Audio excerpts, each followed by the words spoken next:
The following video is the Zoom presentation of a MassDEP UMass Drinking Water Small Systems Intern Project on Municipal Grants by Huynh and Patel.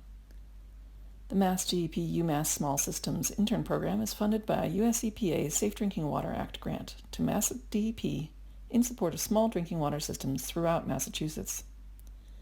This collaboration began when MassDEP's Yvette DePisa, Michael Maynard, and Art Scrapatus saw opportunities for drinking water community involvement and operator training, with students of UMass under the leadership of Professor David Reckow, Professor John Tobiasen, and research engineer Patrick Whitbold. Previous intern projects have worked on lead in schools, small systems assistance, operator certification, and other current drinking water topics such as PFAS. MassDEP would like to thank all of our partners on these projects, including the US EPA, Mass RWA, FERCOG, RCAP, and the UMass Group, especially Professor Reckow, Patrick Whitbold, and the student interns. They have done work on this and all their other drinking water projects. Yeah, hello everyone. My name is Dave. My name's Max. And So go for it. we're going to present our research on the project municipal grants and application assistance. So in this project, we aim to develop guidelines and training tools to help small drinking water systems and municipalities to find grants for their respective projects. We also organized funding sources in a logical manner. We also aim to provide guidelines and on application requirements, eligibility, and deadlines requirements to improve application success rate. So what we did in this project is we created a database of the Mass DEP grants that were online on the website. We interviewed 2 DEP officials on grants. We created a flowchart for municipalities, and we organized our research to create an outline for future research to be done on this project if possible. All right, so first of all, we made a Microsoft Access database of the DEP grants. And this included basic data on the grants, such as we categorized it into 3 types of grant types, which was financial assistance, engineering assistance, and just water quality testing. We also included the target of the grants. Most of them were public water systems and municipalities, and on the right there, we have various application forms and useful links that can be found on the DEP website. So, when applying for grants, you want to know what kind of grants are available out there. So there are 3 types of grants: federal, state, and foundation. Federal, and there are laws that makes federal and state government have a process for a grant application and give funds to special projects. So you want to locate funding opportunities when you prepare for a grant proposal. You want to look on internet, phone, library. Once you have located the funding opportunities, you want to develop a writing team, because it takes 20 to 40 hours to write a grant winning proposal. Plan ahead. Plan your project in advance. Read every application as if it's your first time reviewing it. Drill down the root cause of the problem. Know the grant makers. Then you want to seek collaboration with the community. You want to try to seek ethical and mutual beneficial partnership with the community. You want to engage and get community involved in a public meeting and try to understand what the community wants. Then after that, you want to innovate the solution to the problem. You want to innovate within the reason. Give the grant reviewer something to remember you by, include some vision of future historical information, have a reasonable budget. Then you want to follow the direction. Give the grant makers what they're asking for. Follow the grant application guidelines.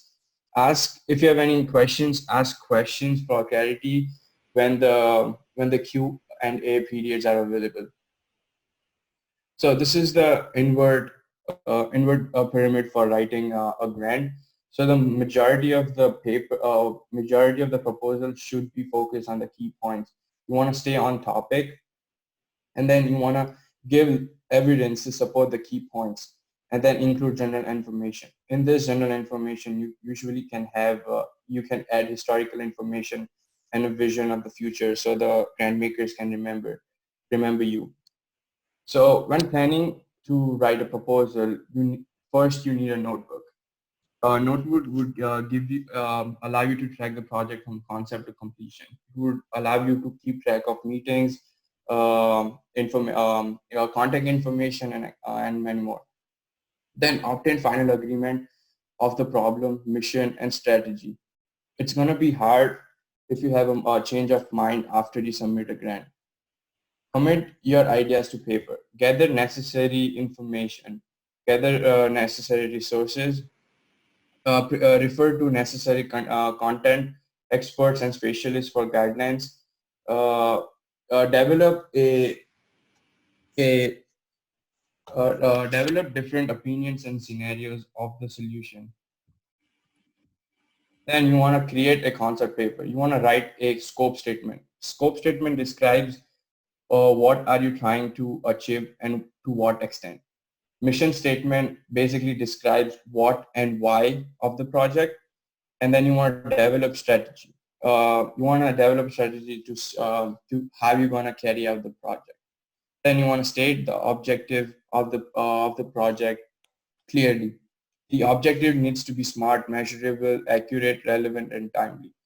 You want to create a timeline.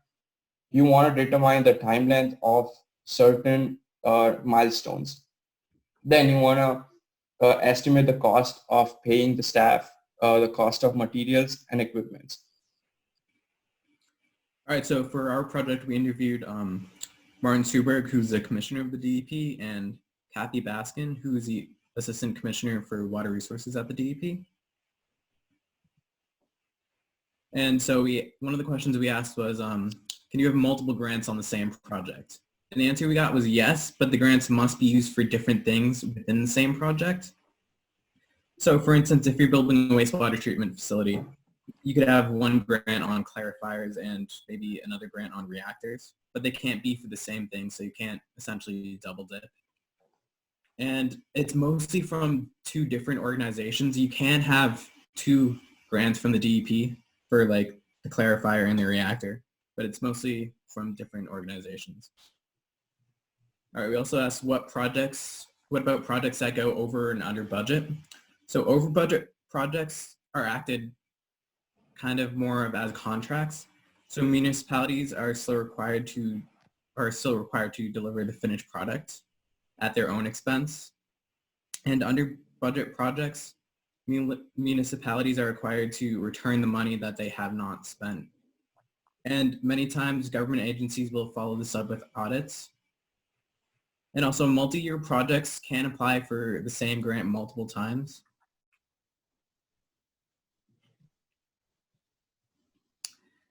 We also asked them about resource allocations during emergency situations like the COVID-19 pandemic.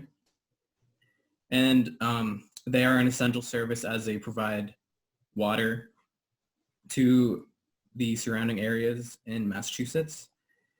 And they also work with many other agencies, not within Massachusetts, but within New England, to maintain water quality and water quantity being available for everyone.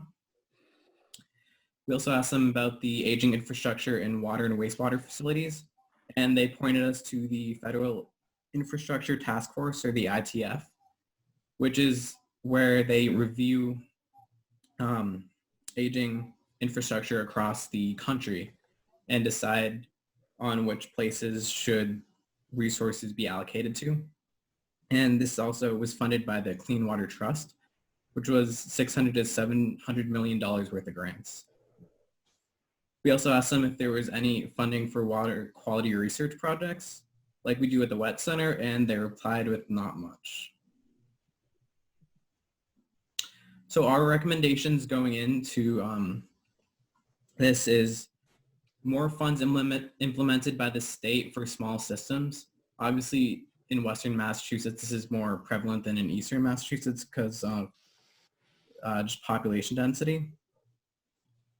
And we also recommend making a state board reviewing aging infrastructure like the ITF, but just one for Massachusetts to best determine where resources could best be used, because many of the facilities in Massachusetts are pretty out of date.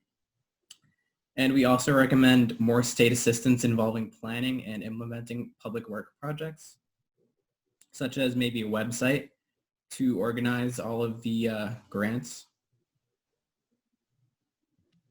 So for the future research, we would like to expand on our database to include more data for the grant opportunities for the small drinking system in municipalities. We would like to review examples for more detailed documents to do with the grants. Explore more into other grant providing agencies other than MassDEP. More research on how the legislation around the grants work. So we will, if you have any questions. This is Bob Boyd again. I am an ex-UMass grad, so I get to talk, I guess, right? Anyway, retired operator and whatnot, and I've worked with small and I've worked in a large system, obviously, in Worcester and a few other ones. But I've also done work with DEP going to smaller water systems. And the problem there is the person who's going to be writing the grant is also the primary operator. He's also doing multiple other things and doesn't always have much time to work on grants. And that's always been the problem. So I was wondering if there's any opportunity for developing some sort of an assistant program to help small water systems apply for grants. Because I've been through the grant process and I've seen some of the SRFs. It's like 14 pages. And it's a struggle to get through. So it's always, especially for someone who's doing multiple other things. And small water systems don't have a team to develop grants. They don't have it. There's one guy who's doing it. So that's one of the problems I see in trying to get grants out into the smaller systems. That's a good point, Bob. And we came up with an idea at UMass, Dr. Reckow and I, and it's just an idea now, but we're hopeful to get either DEP or some other entity to maybe bite in on creating a website that almost gives you baby steps of walking through the grant process and possibly offers live assistance where you can schedule a meeting with someone, whether it be from DEP or whoever's hosting the website, like a UMass Water Research Center. And helps ease the pain of going from start to finish on a grant, almost acts as a mentor, but also just has a single website with all the resources you could possibly need to address a state, local, federal grant, even international, in some fashion. So that's in discussion now, but yes, I completely agree with you in these small systems where the operator is also the chief of police, chief of fire, and the grant writer. It's quite a challenge, and there needs to be resources to help those communities. And of course, it's usually never that bad, but it's hard to get a grant through when you have over more than full-time commitment elsewhere. Right. I think that's the issue. I think if you had the ability to have a kind of a process there, and for having that person who's developing that plan, have someone he could talk to when he's stuck on something. Because it's a lot of work going through that whole grant process and actually completing it. And if you get stuck on an area, then you just give up on it. Yep. And there are resources like that. I know at UMass for some departments, they have people specific to help with grants, especially big ones, or maybe some form of a mentorship for these communities that are not used to writing grants or don't have the time to devote what they need to self-learn. Someone that can help fast track it. Yeah, great. Thanks, Pat. Yeah. Any other comments or questions from others? Yeah, this is Michael Maynard. I just wanted to thank you for that presentation. That was great work. And just to say a couple things on that grant, because I've been writing grants and working with grants for a long time. It's both an art and a science. So when you're approaching writing a grant, in that a lot of times it's helpful because you only have so much time to put those grant packages together, that you are ask for a successful grant proposal or submission. That can save you a lot of time when you're pulling this together, and it's usually under the gun because you have deadlines to meet and you have to get it together. Again, just it's really you did a great job. I'd like to thank Patrick and Professor Reckow and Professor Tobiasen for the work. Please consider taking the exam for D1, T1, and VSS.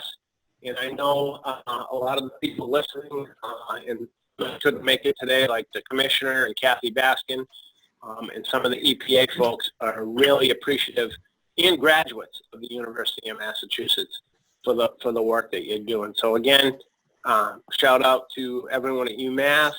Thanks for your work, and great job organizing this, Patrick. You did a fantastic job. Thank you. No problem. Yeah, EPA seconds that too. Good. Yeah, thank you all attendees. Thank you all the students especially.